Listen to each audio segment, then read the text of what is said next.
am wrestling way more than I ever thought I fucking would. Let me tell you something. This shit is exhausting.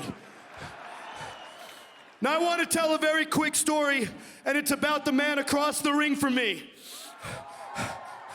I was 19 years old at an independent wrestling promotion. It was literally the first wrestling promotion that I went to outside of my training school, Creative Pro Wrestling Academy. It was called Five Borough Wrestling. I had a match on the opening of the show, and guys that I aspired to reach the heights of in this sport were guys like Bryan Danielson, guys like Samoa Joe, who's kind of an asshole, and most certainly guys like Kenny fucking Omega.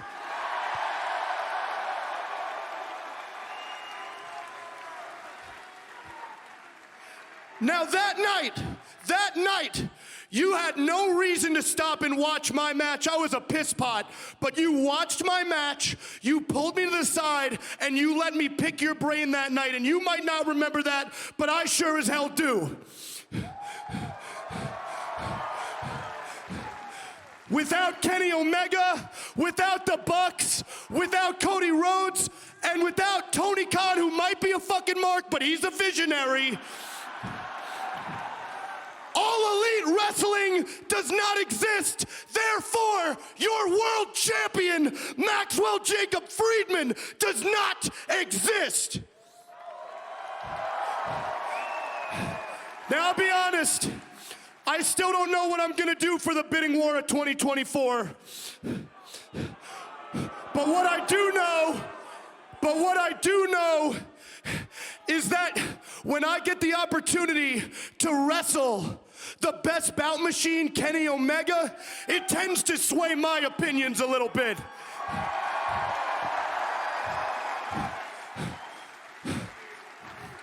So now, I am going to let Kenny Omega do what he does best. I am going to let him do a goodbye the only way he knows how.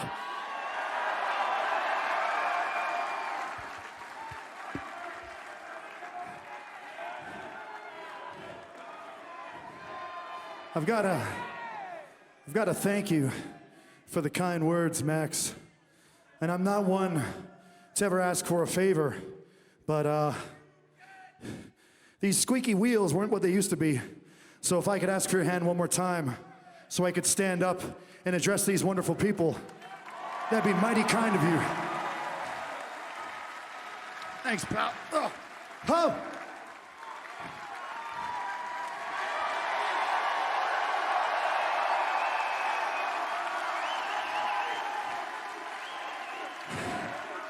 Now, I've got to be honest, and this may be partly a sad story, but trust me, it has a happy ending. For a lot of us, time is not our friend. The more time that goes by, the more we have to say goodbye to things. My condition isn't what it used to be.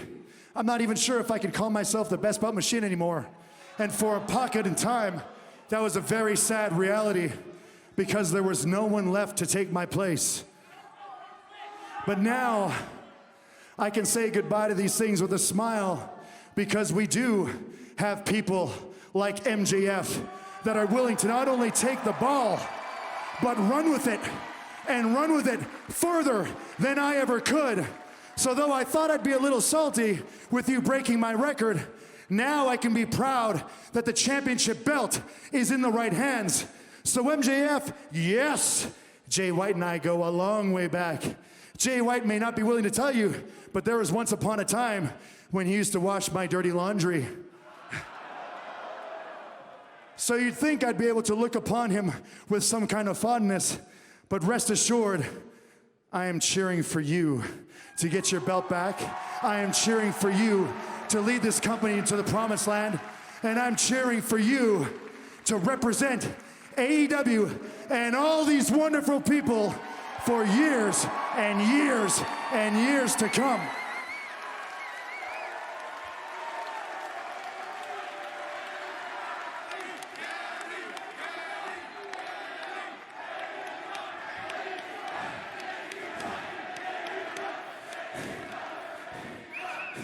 And for the people in attendance that maybe took what I said earlier a little too seriously, don't worry. Science has come a long way, and there is no quit in Kenny Omega. I will be back.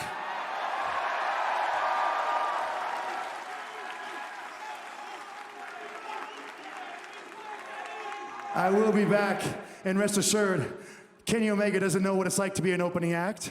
Kenny Omega doesn't know what it's like to be a mid-card act. Kenny Omega is the best bout machine. And when you make a list of all the greatest memories, of all the greatest matches, trust me, whether it be 2023, 24, 25, I'm gonna make sure I'm on that list. But until now, your champion, the man that is the blood, sweat, and tears of AEW, is standing right here before you. And though he was gracious enough to give me the microphone, and I'm selfish enough to take it, I'm gonna do my bidding and bid each and every one of you adieu. So until Dynamite, because I'm sure I'll be there, goodbye, mwah, and good night, bang.